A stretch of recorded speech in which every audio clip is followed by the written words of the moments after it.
Hi guys. I think that we had an issue yesterday with the previous recording, so I'm gonna do this. I have not the same amount of time, but I think that I can make it since I recorded already one yesterday. So I'm going to go straight to the thing, and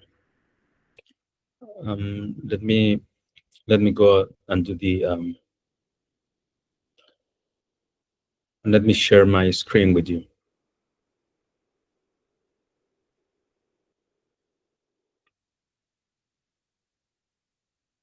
Okay, guys.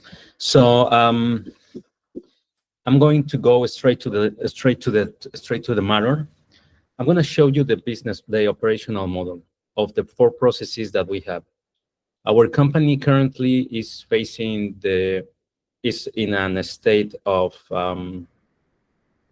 a company that it's delivering services that has some roughly idea about the KPIs that we are measuring, that we are only measuring those KPIs like in snapshots, not in a regular basis, that we have master databases or databases of different information spread in different systems, and we are collecting information like in a per request basis, but that information is um, is is download from different systems.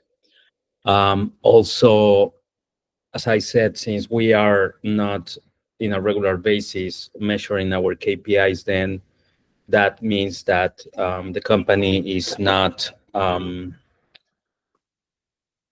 controlling our operation in terms of where we want to be of KPIs.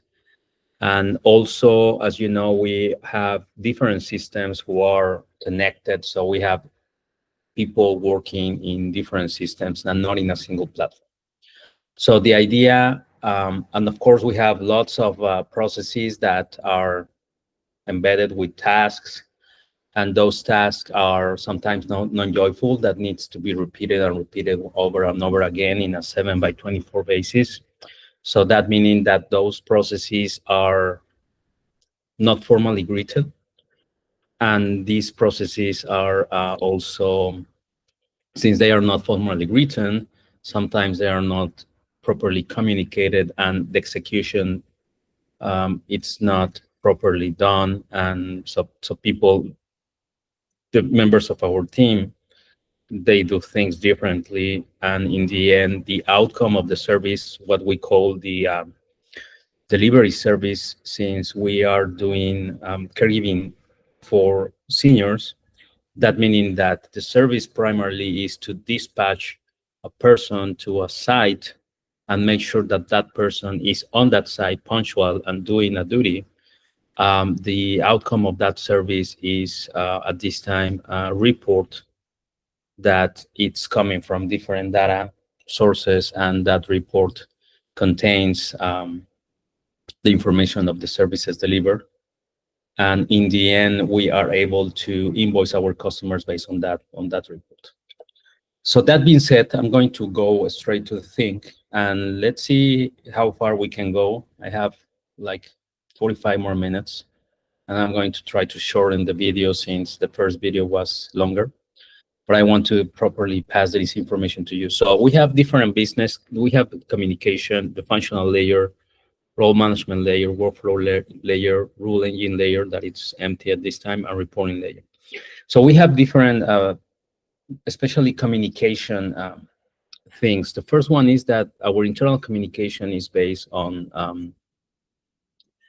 let me start first with who we are and who are the actors. So we have the caregivers. The caregivers are pretty much nurses or type of nurses that they are not working in the office. They are being dispatched and they are working on site with our customers. Okay. Those are one of our users, and we are trying to add value to these users too with this integration. Okay. We have our team of supervisors, who is people who is directly engaging in making sure that the caregiver has a escalation point of contact. and this is the supervisor. We have a help desk that it's based in India, and those guys are pretty much executing some of the processes that we all see. So those guys are based in India, 7 by 24, and they are executing some of the processes. And we have also some other person that it's like an admin that it's kind of gluing all together to do reports and some other admin assistants, but it's a pretty important person that it's taking care of the report and invoice creation processes. And here we are. I mean, there are some admins. Like I said, I am currently being like the super admin, IT admin, and management. We have another people who is management too, two of those more resources. So this is who we are. This is how the team is working now. Okay.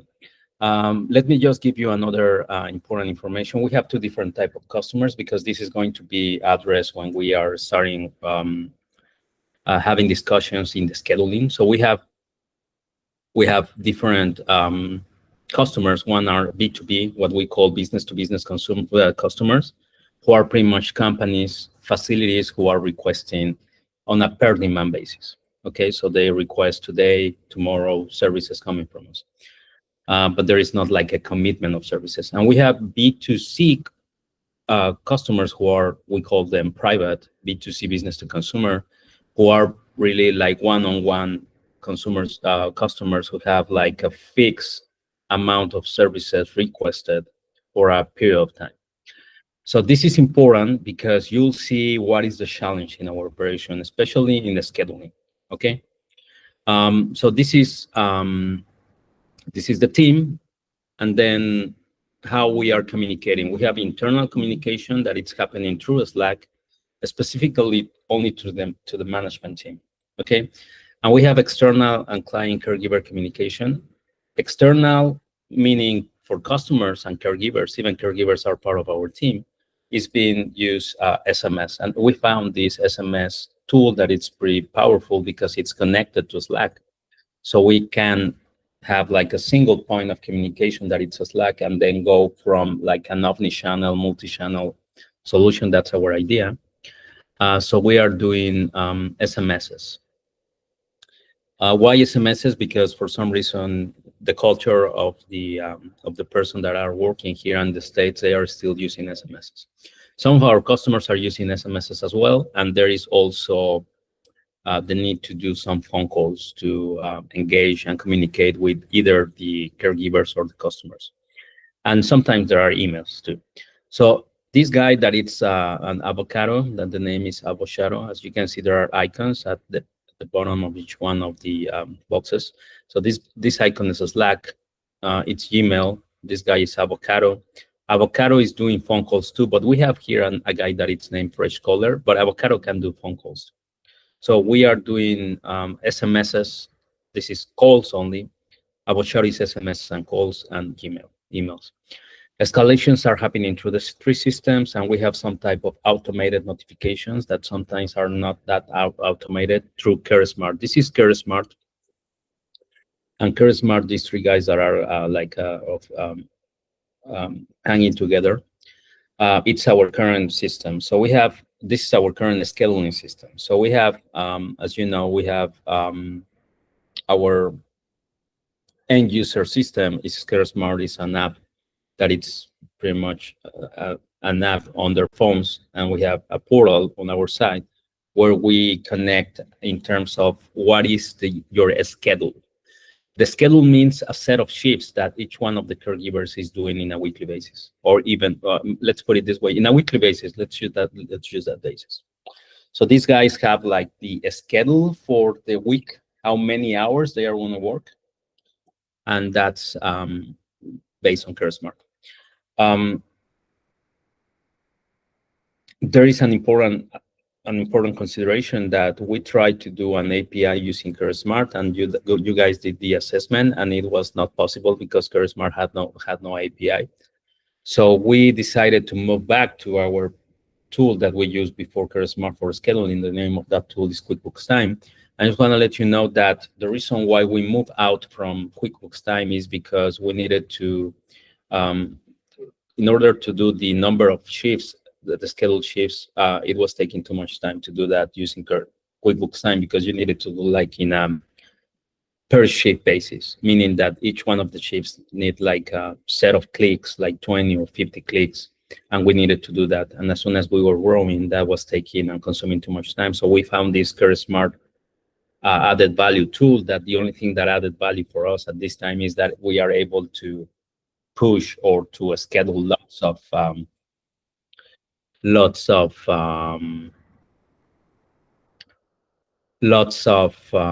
shifts in a single shot.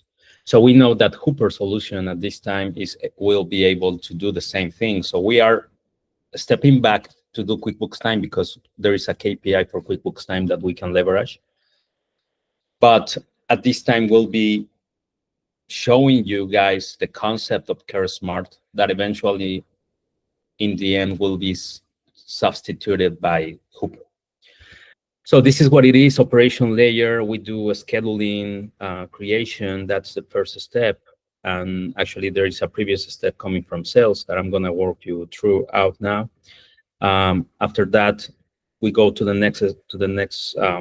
This is like the timeline for our service delivery, schedule creation, and then we do like clocking in and clocking out, making sure that the people is on time and they are presenting on time and doing the thing that they are supposed to do in the tool, in the app tool. That it's, hey guys, I just got into the site with the customer, I'm clocking in. I'm just leaving the site, I'm clocking out.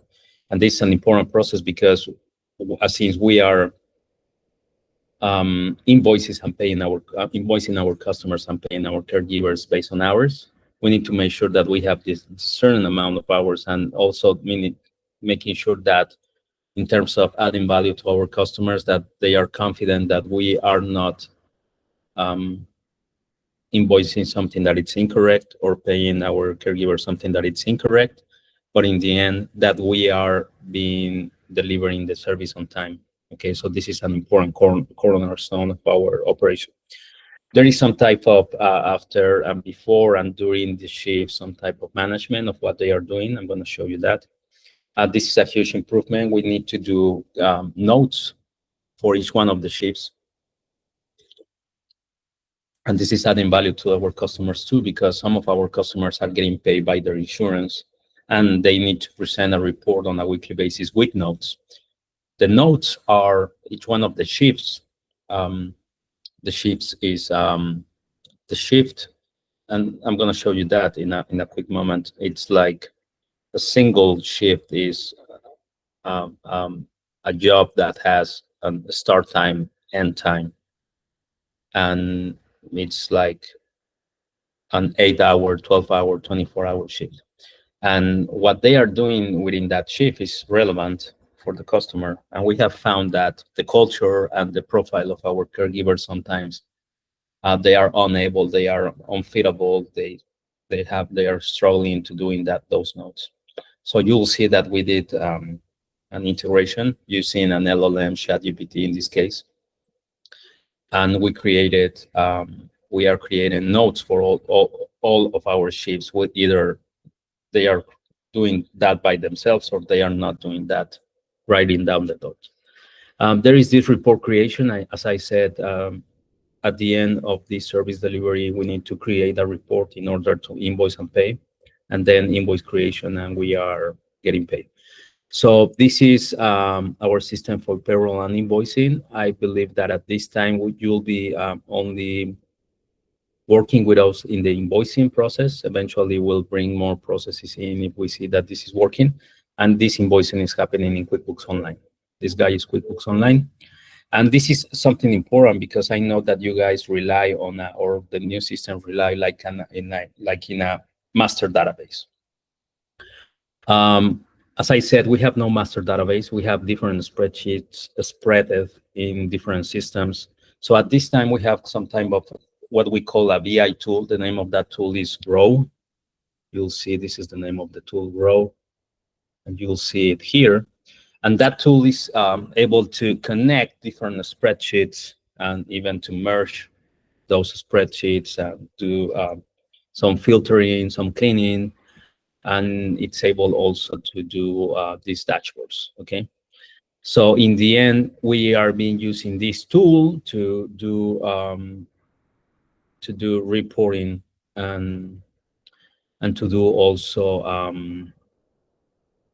and to do some type of master database, but we have no master database at this time. Everything is spread in different systems. But what we believe needs to be a master database is, well, our clients, our caregivers, the locations, the so-called core care plan, that it's like a list of predefined tasks that they needed to do for each one of our customers. The facility is the name of our where they are working, their availability. This is something really important, and I'm gonna talk about that more. The shifts, salaries, the rates, the customer life value, the KPIs, the predefined scheduling. So you'll see that we have quite a few that we will need to merge all that data to what we will call the master database, where we will, based on that database, maybe have some KPIs and trigger actions. So we have that, and so that being said, I'm going to go exactly straight to the processes. So this is the workflow layer. What we did, and actually you'll see that what we did is this other diagram, where you will see the processes involved on the Kelton implementation. So this is, let's put it this way, we have like 20 or 30 processes. This is only the processes that are critical, that are primarily relying on humans to be done, and where we see more value coming from Kelton in order to implement, automate, and eventually get some leverage from this implementation. So this is the delivery of the service. Okay, it's part of the delivery of the service. So everything starts with a master schedule. So originally we are doing a scheduling on a weekly basis, but like I said, we have two type of triggers of our schedule. We have a scheduled calendar for the whole week, and we usually have what we call the weekly schedule, that it's happening on Friday, for our B2C customers who are fixed customers who are requesting the same services in a weekly basis. So that meaning that if we have one of our customers is signing a contract with us and saying, hey guys, I will need 5 days a week, 8 hours a day. So that's meaning 40 hours a week. And this is going to happen Monday to Friday, 8 a.m. to 6 p.m. Then that's the 8 a.m. to 4 p.m. Sorry, that's a fixed schedule. That's a customer, B2C customer, who is going to be scheduled on a weekly basis. Okay, and you'll see that more when I jump into the scheduling process. And there is also a request on demand coming from our B2B customers who are not fixed to a schedule, but they are requesting on a daily basis or a per demand basis. So that means that we have customers who might need a service today, and they will requesting that service today, or they will need the service for tomorrow, or they will need like a list of services for 1 week and a list of services or different services and dates and times for next week.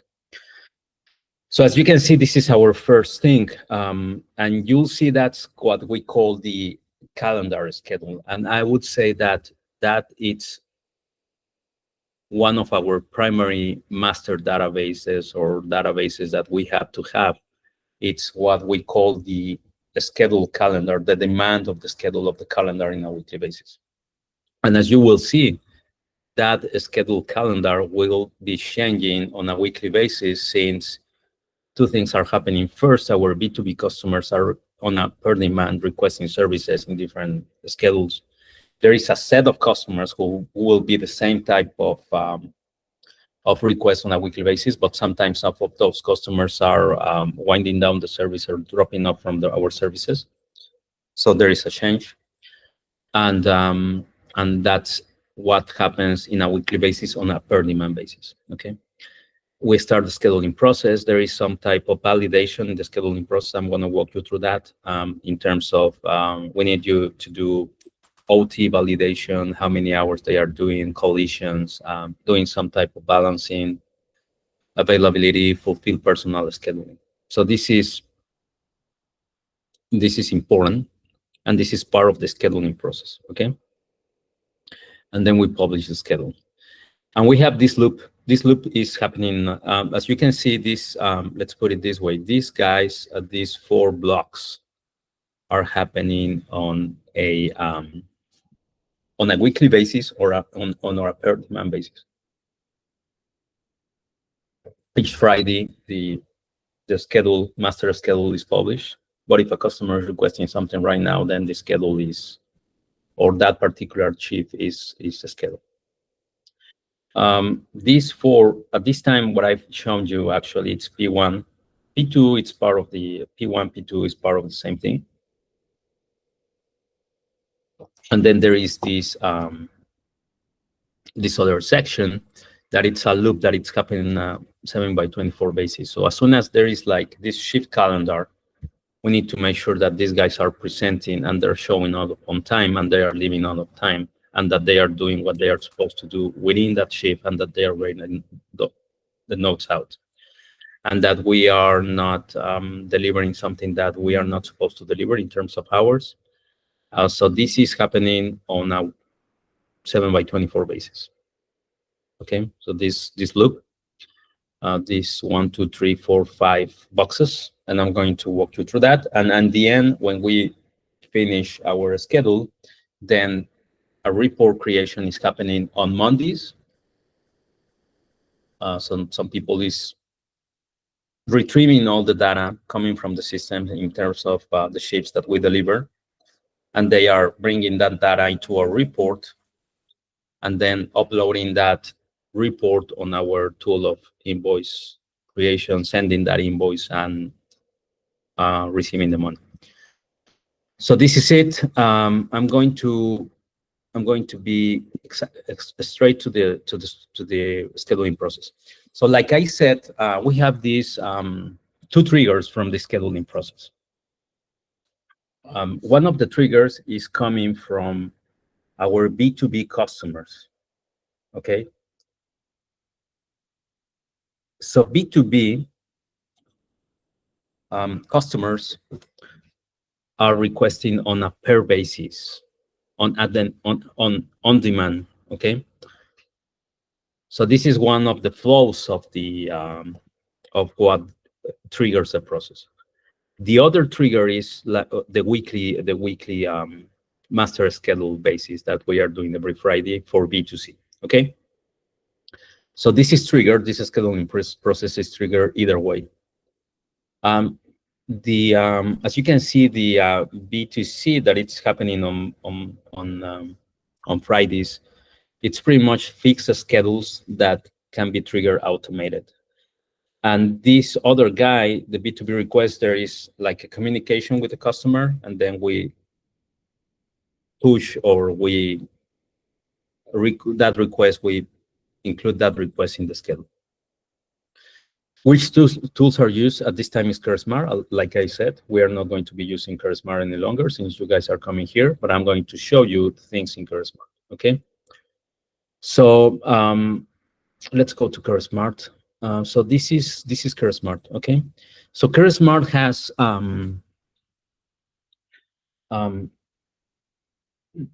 let me show you one of our clients. So as soon as we have one new client coming from sales, so the sales department say, okay, guys, I have a new customer. This new customer is living in this address, is having these needs in terms of care, is requesting this type of a schedule. So he wants 40 hours in a weekly basis, for example, and we'll be doing, he's requesting Monday to Friday, 8 to 4. So first, a member of the team is uploading that information in the system. So I think that somehow we need to upload that information. That's what we call the first assessment.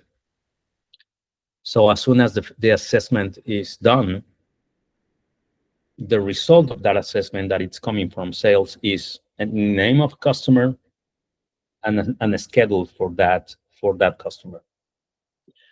So we need to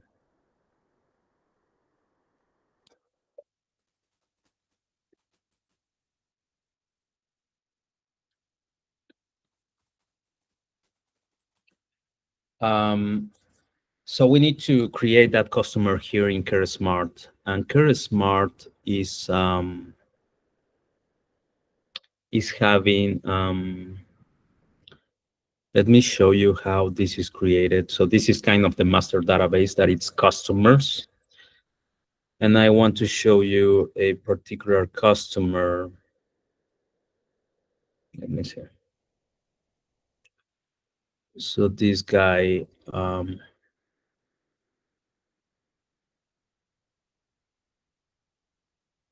Robert.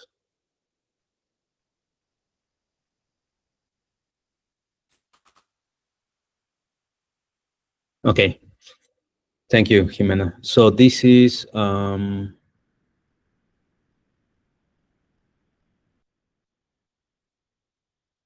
can show you. I mean, let me show you whatever you want to see here. But I think that I have all of the customers that it's Lee. Okay. So this guy, Robert Lee, as you can see, there is some information coming from who he is, and we need to have that information master schedule. You see this, I'm going to share this layout with you. But since we are talking about the scheduling, so there is here on the top, master schedule.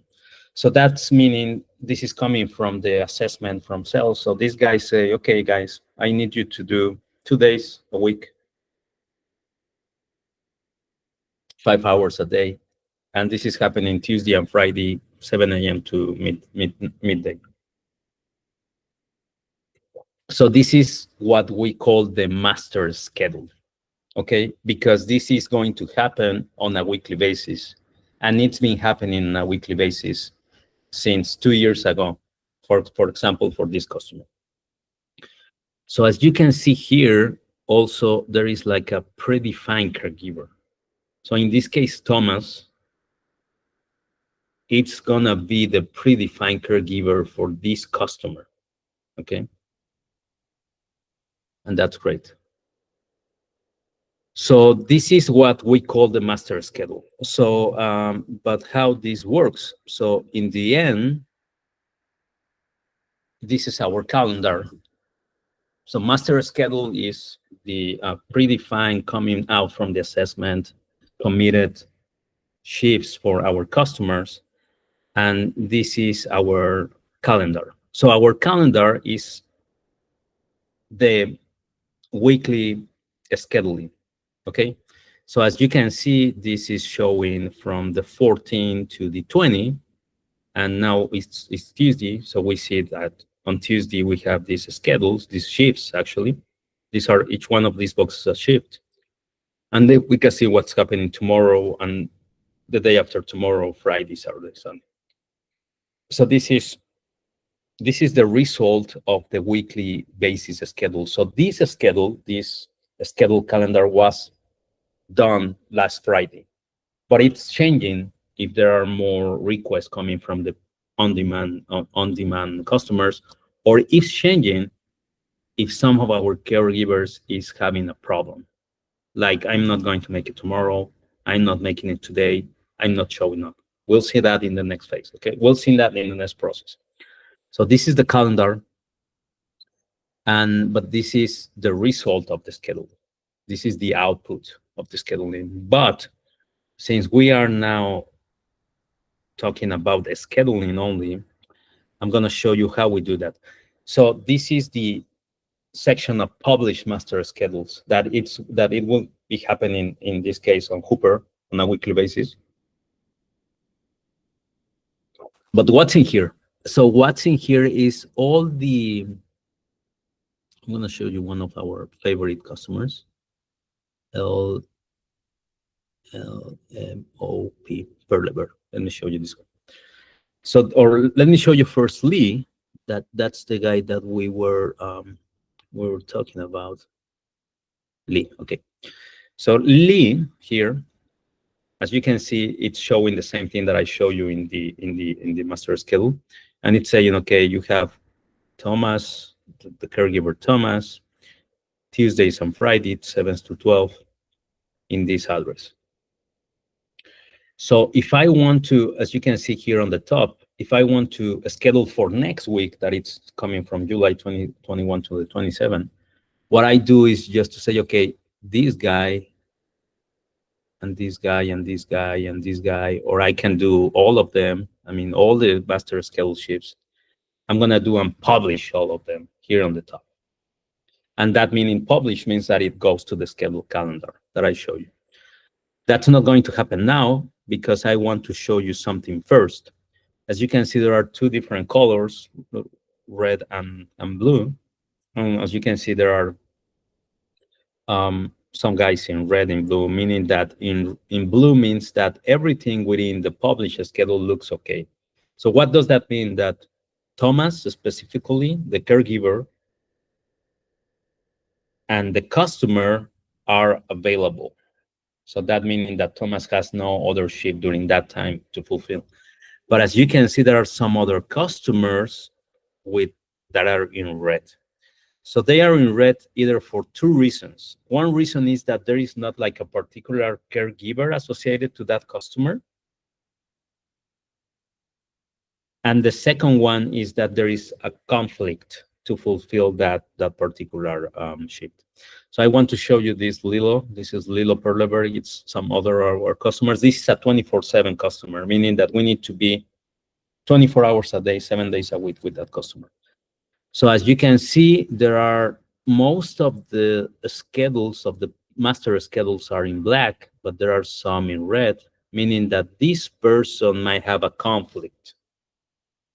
And there is also this open shift, meaning that this particular shift of Wednesdays from 8 to 7 a.m., it has no dedicated caregiver.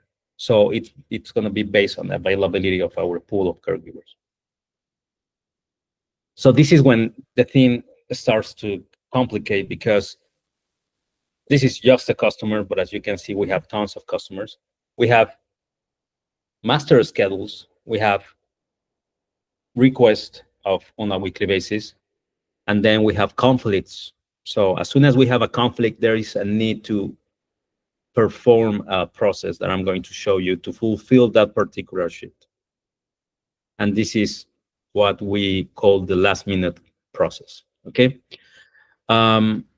There are some other considerations. As you can see here, this is a 7/24 customer, meaning that we need to be 24 hours a day to care. But as you can see, there are 1, 2, 3, 4, 5, 6, 7, 8, 9, 10, 11, 12, 13, 14, 15, 16, 17, 18. As you can see, there are 18 shifts. And everything will be kind of straightforward.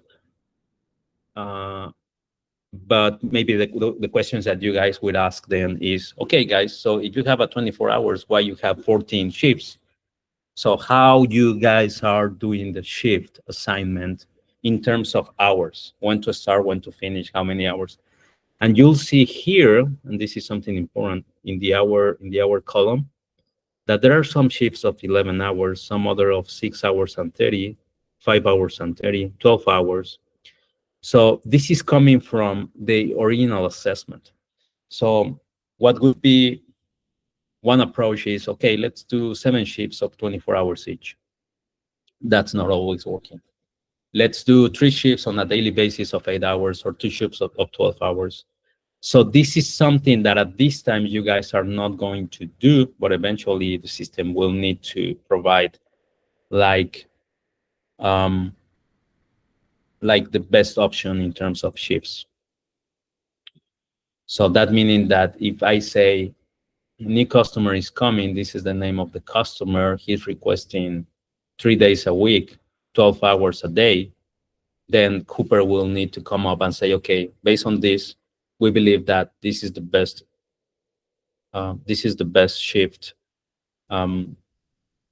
This is the best shift layout, let's put it that way.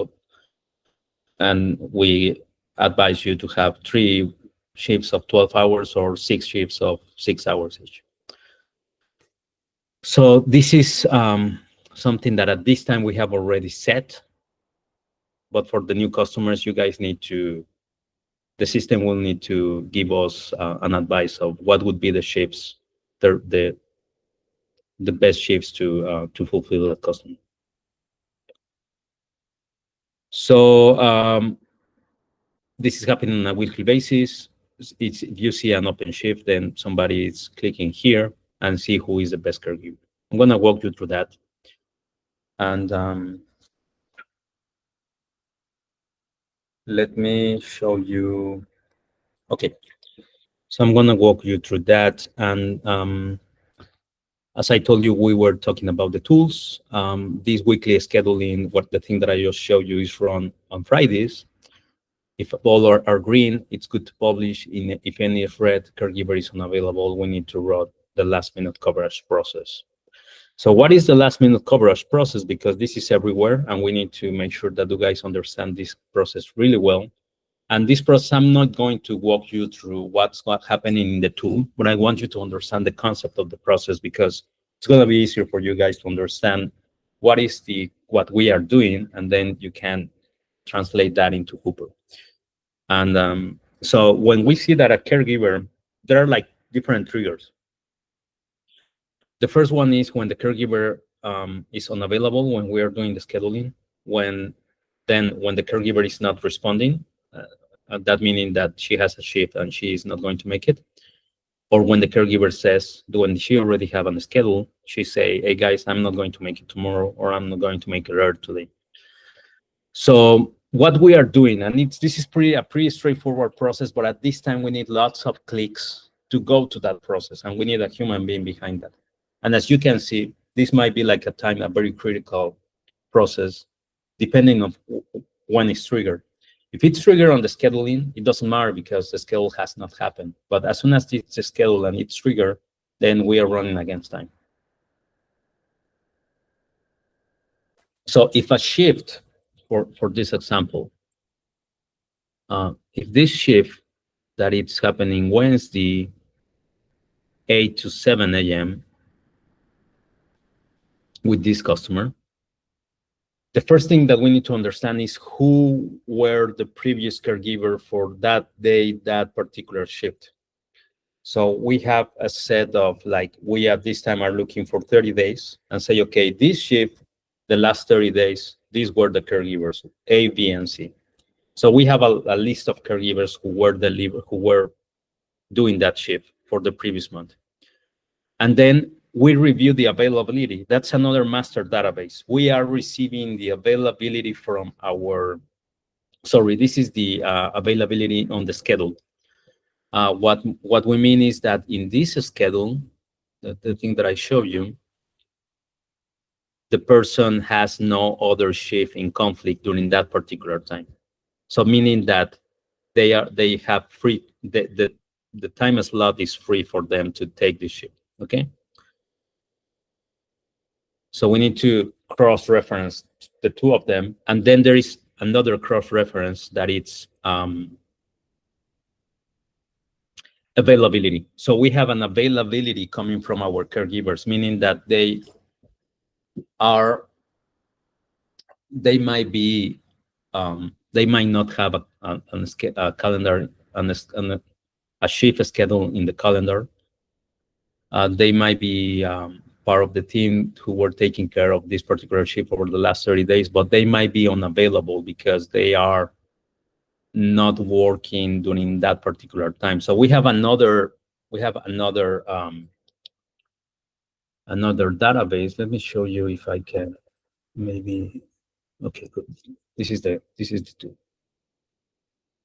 where this should be updated in a regular basis as soon as they are saying, and as soon as it's revised by the supervisor.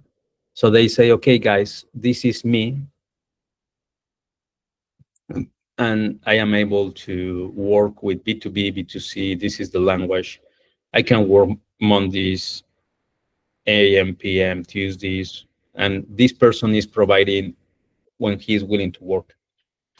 So this is important because in the end, we cross-reference the three of them. So we say, okay, this is the conflict, the schedule that it's in conflict, the shift that it's in conflict. Now, based on the history, we know that, and the history of the shifts that we have served, we know that this shift has been done by these caregivers. Then we know that the caregivers are not having another shift with another customer. And then we know that they are available, that they say explicitly say that they will be available to take that shift. So based on that cross-reference, some names come out, sorry. So some dates come out after that process, and we say, okay, guys, if they are coming out, that means that we can schedule that particular shift that it's in conflict with that caregiver. So as soon as that is happening, if it's 1, 2, or 3, then a broadcast message, an SMS message is sent to them. Hey guys, we need your assistance. Please confirm if you can work in this shift. And if they say yes, I'm willing to work, then the Hooper system at this time, a human being is scheduling that shift for that person, and then everything is good. If he's not answering, then well, we need you guys to send that SMS message through our shadow as an external communication to the caregiver, but we need also internal communication through Slack saying, hey guys, we found this conflict and we are engaging these people. And that needs to be done through a Slack so we know that something is happening and that you guys are taking care of that. And if the caregiver is not answering, then escalation should happen to us via SMS or phone call. So this is the last minute process. And why is important? Because this is going to happen in different phases of our operation. And as you can see, this needs to be happening really, it's like a time critical process. So this is what happens. And if there is like an on-demand scheduling, then we receive that request. And then we go ahead and say, okay, guys, this customer is requesting 2 or 3 more shifts. And then we assign those shifts based on availability of the caregiver. And if there is no availability, we trigger again the last minute process. As I told you, as soon as a new client is onboarding, we define the required schedule. We choose caregiver based on availability, feasibility, and fit up, and if it's a good fit. And we create this master schedule in KuraSmart. And I think that's what it is for scheduling. This is a really roughly first approach to the scheduling process. I know that we're going to step a little bit further and deeper on that process later because we need the bits and bytes, and there will be more information coming from me. But at this time, I want you to understand this. Now, what we need in terms of APIs, and that's why I really, during this discovery process, ask you, and for me, it's the most important thing that you guys need to focus now. I know that you will understand this perfectly, but we need to have the APIs assessment, and we need to know if you guys can connect with the tools. So what we need here, based on what I have said to you, first, we need an API that it's publishing the shifts on QuickBooks Time, okay? So that it's able to publish, to post that shift on QuickBooks Time. And you guys need also to retrieve the calendar, the thing that I just showed you, this calendar, that it's also a view on the QuickBooks Time. So you know what was already, so you know these free available slots for our customers based on a weekly basis. Both of them need to be done. And the third thing that you guys need to do from QuickBooks Time is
Sorry, guys. I think that I lost connection.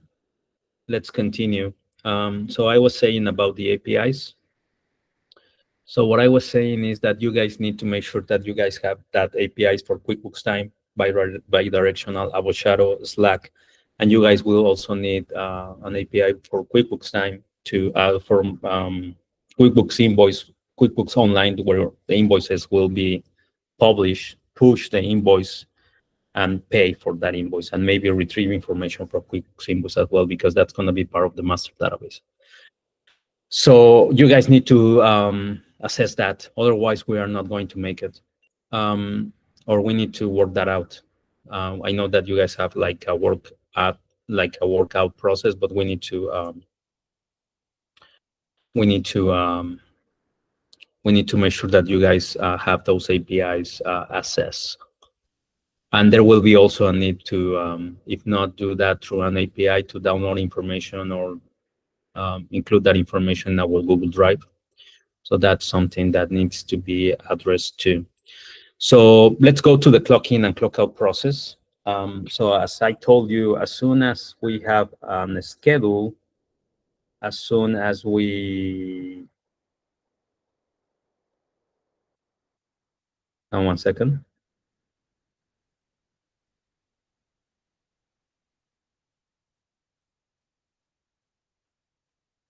Okay, so as soon as we have a schedule,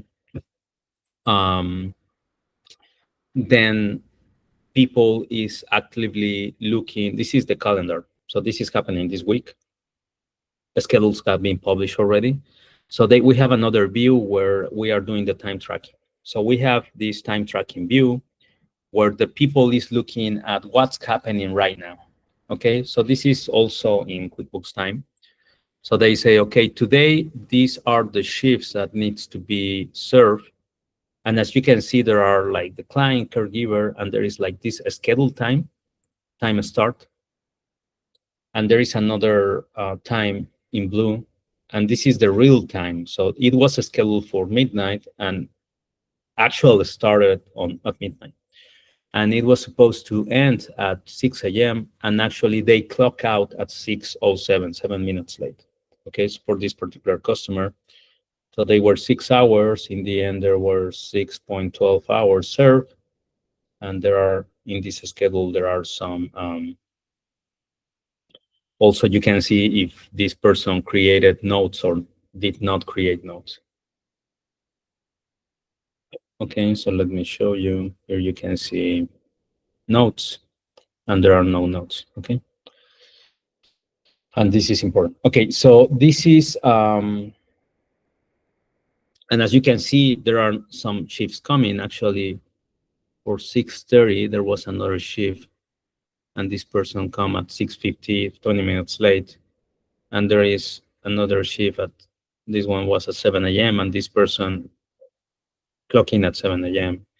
There was another shift for 7, and she clocked in 6 minutes late, and they are still on duty. Okay, so as you can see, this is what we are seeing. This is the called view, the time tracking view. So the help desk is actively looking at this and saying, okay, guys, in the next hour, I should have 2 or 3 caregivers. Actually, let me see. At 7 a.m., we have all these caregivers clocking in, or that are supposed to clock in. So they need to make sure that they are doing that on time. So that's what we call the clock in and clock out process. So if they are clocking in on time, meaning that they had a meeting, a shift at the time, and during that time, you'll see that they appear here in the time tracking. This blue section says, okay, they did that, then nothing is done, no action. But if they are not clocking in after 5 minutes, then we need to contact the caregiver, and we need to know if she's running late, and then we need to send a message to our customer and say, this caregiver is running late, but she'll be there, and we continue monitoring. But if she's not attending, if she's not answering after 5 minutes, 10 minutes, 15, 30 minutes, that means that she's not going to make it, and she didn't advise. So we run the last minute process, and we do these last minute requests, because as you can see, there are 30 minutes late, so the shift already started, and we need to fulfill that shift ASAP. We can fulfill it 30 minutes late or even 1 hour late, but we need to do that so we can run the last minute process. And this is pretty much looking at that view.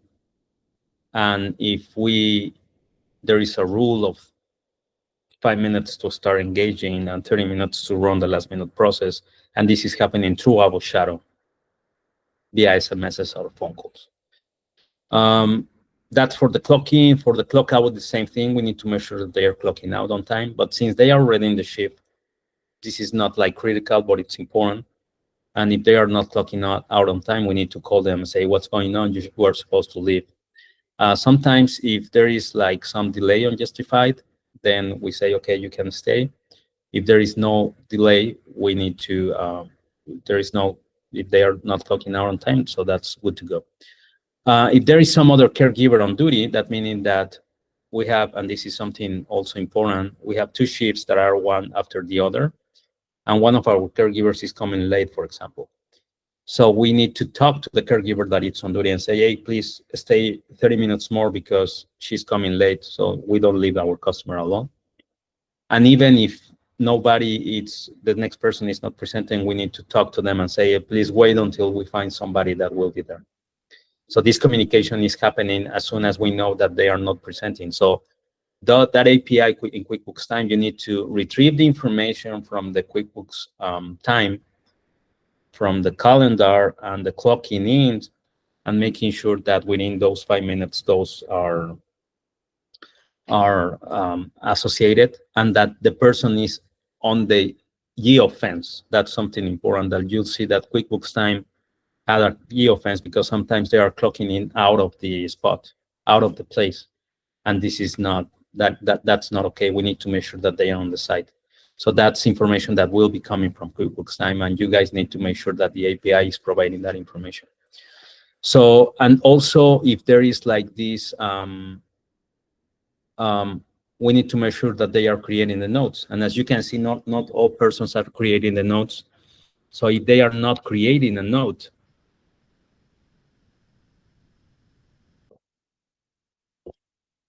one second.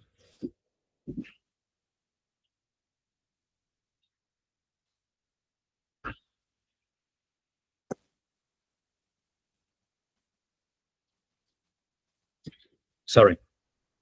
But if they are not creating that note, that means that we need to ask them to do the note. Otherwise, the note creation will be disrupted. So we need to have the information that what they did during that shift. And if they are not doing the note, then we run the, if they are doing or not doing the note, we are going to run the caregiver notes process that I'm going to show you. So this is happening on a 7x24 basis, like I said. Then we go to the, in between P1 and P3, there is P2. P2 at this time is not shown here, but it's based on the scheduling validation. I'm going to give you that information on the next meeting.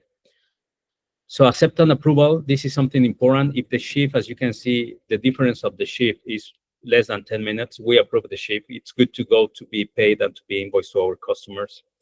If the difference between the actual shift and the scheduled shift is between 10 and 20, then we need to review it. And if it's justified, well, then we approve it. And if it's not justified, we do not approve it. I'm going to show you that, because as you can see here, for example, this particular shift, the first one, the customer asked for 6 hours for that shift. And in the end, we are going to bill 6.12, 7 more minutes. So the customer will ask, why are you guys doing that? So we came up with this idea of the approval to say, okay, if this is less than 10 minutes, then it's good to go, because we can manage that and explain the customer that maybe there was something else that they were doing. That's something like, okay.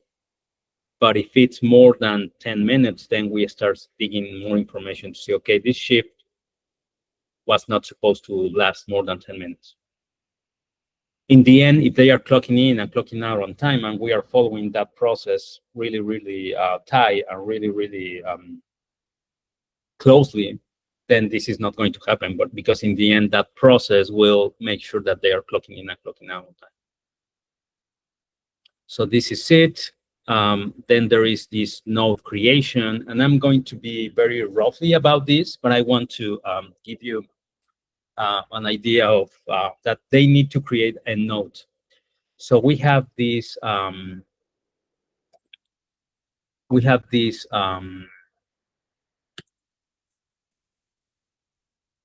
We will see this.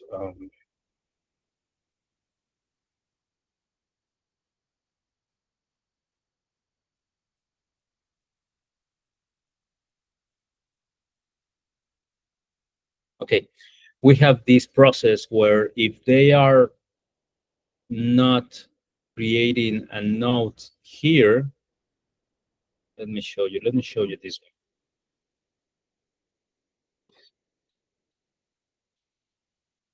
So this shift is done already. If you go and click on notes, you'll see that no record is found. Okay.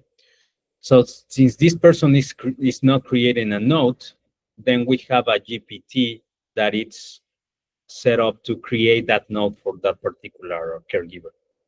So what is this GPT doing? Actually, we have two APIs here that we created, but we download all the historical note information. And if a caregiver is not creating that note, then there is this implementation, this API, and some Python programming that we did. It goes and look for a similar node for the same shift, and it creates a node based on that shift using an LLM, in this case, OpenAI. So, for example, this person did not create a node. So the only thing that I'm going to do is ask GPT to create a node in this particular GPT, create a node. And then what this GPT is doing is looking for the previous node for that particular customer for that same shift, and based on that information and another information called care plan, that it's the commitment, what we need to do during the shifts, then it comes up and create this note. So it says that Henry was assisted with overnight supervision, safety monitoring, general support, caregiver ensure a calm environment. So this is great. So we included that note, and you'll see why it is not ours. But what is behind this is that you guys need to have another part of the master database, all the notes that were created previously. And if the caregiver is not creating a note, then you need to go back and look for the previous note of the previous week, and with the care plan, merge that information with the LLM that is connected to OpenAI and create these notes. So this is not organic, as you can say. Sometimes they create notes and they just add like a few words. So we take those notes, and even though we go ahead and use the LLM to update that note. So let me show you. So this is a note that they created. Let me see if somebody did a note here. So this is another shift. So this person didn't create a note neither. So as you can see, people is not creating notes. So that's why we need this. No note.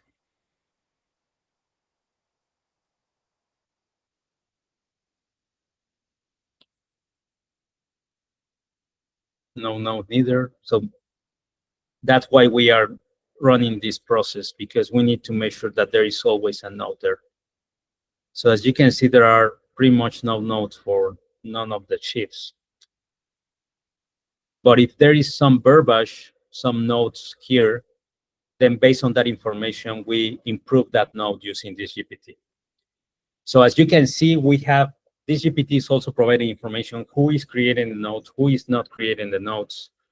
And we need to make sure that there is like a baseline of people creating notes or being engaged to create notes. And then we do the report creation. Report creation is pretty much downloading information from different systems, and we come up with this type of report. Okay, so as you can see, this is the report of the week. It's a weekly report where you'll see the name of the caregiver, the day, when it started, when it finished, how many hours, the name of the customer, and you'll see that there is always a note here. Okay,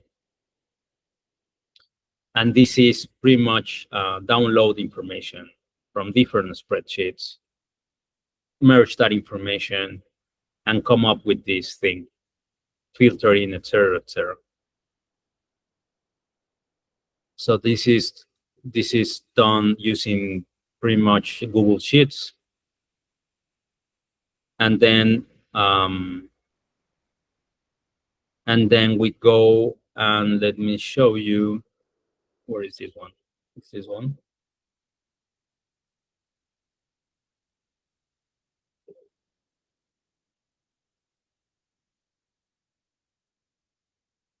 Okay. And then we go and create an invoice. Okay, so this is QuickBooks Online. So as soon as we have this weekly report, I'm gonna use Douglas, for example. So this guy is from June 13. Let me see this one.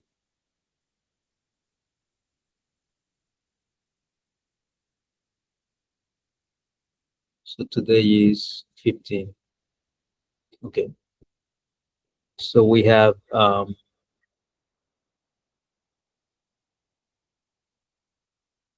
these reports.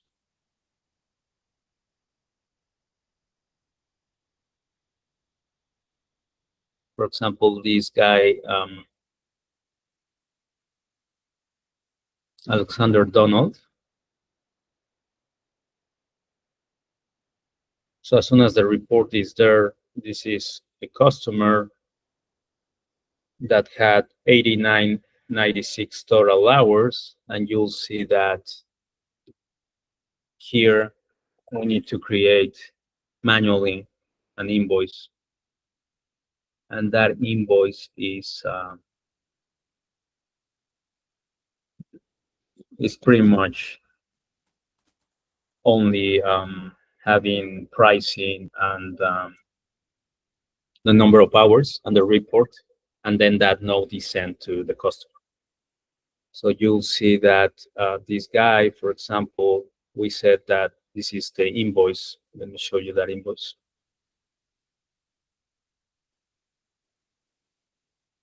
We said that it was 89.96, and you'll see here 81.96. So this is pretty much somebody doing manual job too. This is preloaded, just making sure that it's 81.96. It includes the report here at the bottom, and it sends the invoice. So that's what it is, and then we finish, and then we can capture the revenue. So this is what it is. As you can see, we have at this time we have to have our master database on a single point of contact. That database needs to include customer information, caregiver information, the shifts that we've been serving, historical shifts, the scheduled calendar for the next week, or the calendar that it's scheduled to know about the collisions, the availability, the history of the notes. And based on that information, we need to start providing KPIs such as punctuality, who is punctual, who is not attending, who is doing the note, who is not doing the note, who is answering. So there are some KPIs that at this time are kind of follow using this tool that it's our dashboard, where you can see that this connects to the systems. This time, in this case, to Google Sheets and QuickBooks Time, and it's presenting the number of hours that we are doing on a quarterly basis. What was the average price? What was the number of hours versus the cost? What is the objective that we are supposed to do on a weekly basis? There is our P&L. So we are expecting Cooper to do this too, to do like a dashboard to, and of course we know how many people is not paying on time. And this information is pretty much coming from the customer database that it's going to be there, and we are just doing these reports. So we need you guys to start with this information. I know that it was too much for at this time, but I'm going to send you that again, send you this recording again. I'm going to try also to give you a summary of this call. I have some other information, so you'll need to see this recording, but also go ahead and take a look at what I'm going to share with you in format document, because we have some other information that I'm going to merge